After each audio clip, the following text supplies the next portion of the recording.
सैन्य अभ्यास जारी है। दोनों देशों की सेनाओं ने युद्ध कौशल का आदान प्रदान किया है। थाई सेना ने दिखाया मुआय थाई का दम। भारतीय जवानों ने शौर्य का प्रदर्शन किया। आतंकवाद रोधी अभियानों के लिए सैन्य अभ्यास किया जा रहा है। तो भारत और थाईलैंड की सेनाओं के बीच एक्सरसाइज मैत्री 15 में साझा सैन्य प्रशिक्षण का दौर लगातार जारी है। थाईलैंड के सूरत थाली में चल रहे इस अभ्यास में दोनों सेनाएं अपने युद्ध कौशल, ऑपरेशनल अनुभव और आतंकवाद विरोधी अभियानों की क्षमताओं को साझा कर रही है। अभ्यास के दौरान रॉयल थाई आर्मी ने मुआय थाई का प्रदर्शन किया, जिसके बाद भारतीय सेना के जवानों ने आर्मी मैरिटियल आर्ट्स रूटीन यानी AMAR का प्रदर्शन किया। इस दौरान शारीरिक फिटनेस, अनुशासन, आत्मरक्षा और क्लोज कॉम्बैट तकनीकों का भी प्रदर्शन किया गया। और मेरे साथ यूके देवनाथ सर की मौजूदगी भी लगातार है।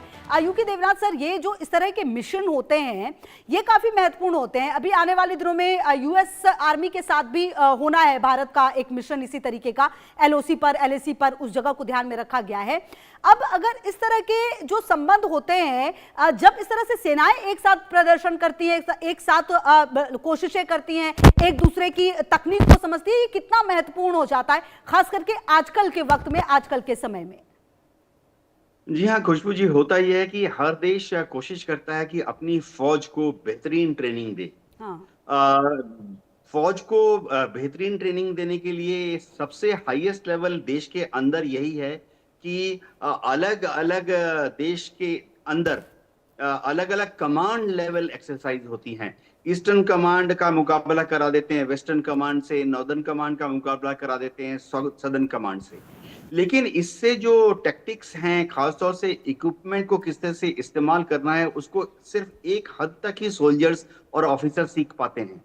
इससे ज्यादा अगर सीखना हो तो दूसरे देशों के साथ एक्सरसाइज किया जाता है। जैसे हमारी आर्मी अभी थाईलैंड में एक्सरसाइज कर रही है। मुआय थाई की आप बात कर रहे थे, मैं बता दूं ये बहुत ही इंटरेस्टिंग उनका ट्रेडिशनल अनआर्म्ड कॉम्बैट का तरीका है, जिसमें हाथ में चाहे कोई हथियार ना हो, लेकिन मुष्टि प्रहार यानी बॉक्सिंग का इस्तेमाल करते हुए और किकिंग यानी पैर का इस्तेमाल करते हुए शत्रु को कैसे गिरा देना है, उसकी प्रैक्टिस होती है।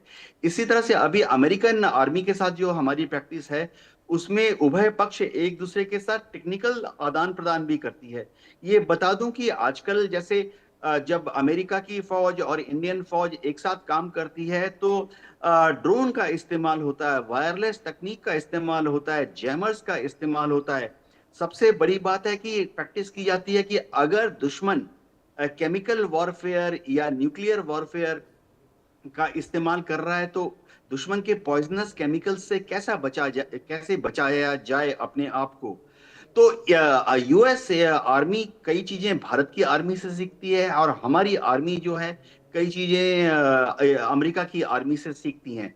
आजकल बहुत ज्यादा जोर दिया जा रहा है इलेक्ट्रॉनिक वॉरफेयर के ऊपर। तो जब आप दुश्मन के ऊपर जमीनी भी हमला कर रहे होते हैं तो जाहिर बात है आपके पास एक तरीका होना चाहिए जिससे कि आप दुश्मन के कम्युनिकेशन सिस्टम को, दुश्मन के भी तो कमांडिंग ऑफिसर अपने कंपनी कमांडर से बात कर रहे हैं, कमांडिंग ऑफिसर प्लाटून कमांडर्स के ऊपर वायरलेस से बात कर रहे हैं, उसको कैसे जैम किया जाए, कैसे उसको भ्रमित किया जाए, इन सब की प्रैक्टिस होती है। तो जाहिर बात है अमेरिका की आर्मी इस इलेक्ट्रॉनिक वॉरफेयर, जमीनी इलेक्ट्रॉनिक वॉरफेयर में हमसे थोड़ा सा आगे है, तो हम उनके इक्विपमेंट का मुआयना करते हैं। ठीक है यूके देवनाथ सर, आप बेहद महत्वपूर्ण बातें बता रहे हैं। आप सर रहिए मेरे साथ, इसी बीच एक अहम जानकारी